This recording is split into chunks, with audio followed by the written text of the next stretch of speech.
Good day po, teachers! Welcome back po dito sa Learning Park kung saan po tayo nag-share ng latest DepEd news and updates and free learning resources. So ito na nga po na lumabas na po itong interim guidelines for the Department of Education Performance Management and Evaluation System for teachers in the school year 2024 to 2025. So nung nakaraan po natin video kahapon, ang sabi po natin ay sa pag-uusap po ng ACT Party List at ng DepEd ay isususpend daw po yung ating RPMS portfolio. And then marami po nag-comments at nagsabi na dapat maglabas ng guidelines yung DepEd. So ito na nga po yung guidelines na binigay po nila. So check po natin yung mga highlights dito po sa DepEd Memorandum.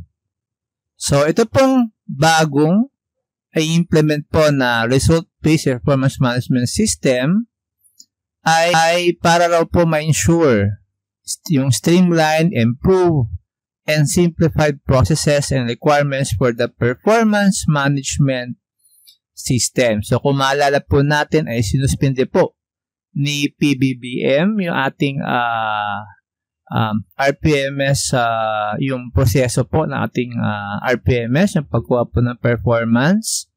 At nung sinuspende po yun ay nagutos po siya na streamline, i-improve at gawin mas simple yung pagkuha ng performance ng mga different agencies. So tayo po, ito po yung ating bagong or interim guidelines for the DepEd Performance Management and Evaluation System. So sabi nila, from RPMS naging PMS for teachers in the school year 2024 to 2025.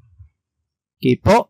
And then next naman po is, ano pong expect natin na mangyayari dito po sa performance management and evaluation of teachers.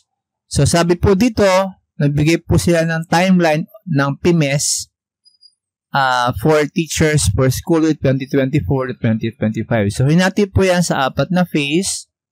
Phase 1, performance planning and commitment. So, parang din po dun sa ating IPCRF.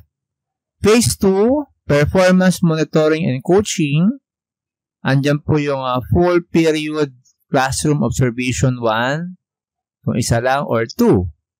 Din ang kailangan po na tools ay classroom observation tool at ang mag-a-accomplish po ay ratees and raters. So, anytime in the fourth quarter. So, makikita po natin dito, teachers na talagang sagaran po ngayong fourth quarter itong mangyayari to.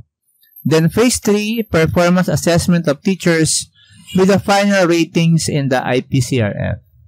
Then, last na po, phase 4, performance, rewarding, and development planning. So, yun na po yung last part po natin sa ating IPCRF and IDP, yung Individual Development Plan. So, kailangan po yan i-accomplish. Okay? So, take note po yung mangyayari na ngayon pong buong fourth quarter. Okay? Then, next po is, ano po yung gagamitin mga forms para po sa ating assessment. So, binigay po ng link yung ating DepEd. Kaya lang, nung ina-access ko po ay sobrang dami po ang nag-open. So, once na okay na po to, isi-send ko po sa inyo yung link sa description at sa comment section po ng video na to para madali po tayo maka-access.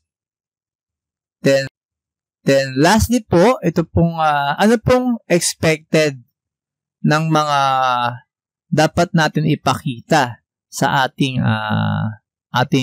dito po sa ating yung mga PPST based objectives dun po sa ating proficient teacher tool.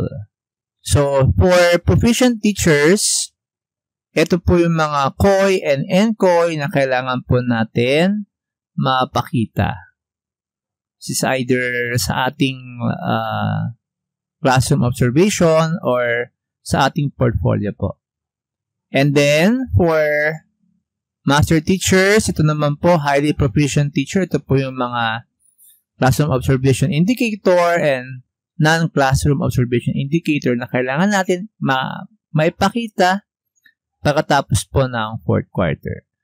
So, yun lang po muna, teachers. So, sana po nabigay ko po yung mga highlights na mga mangyayari po dito po sa PIMES na bago pong ating guidelines for our RPMS.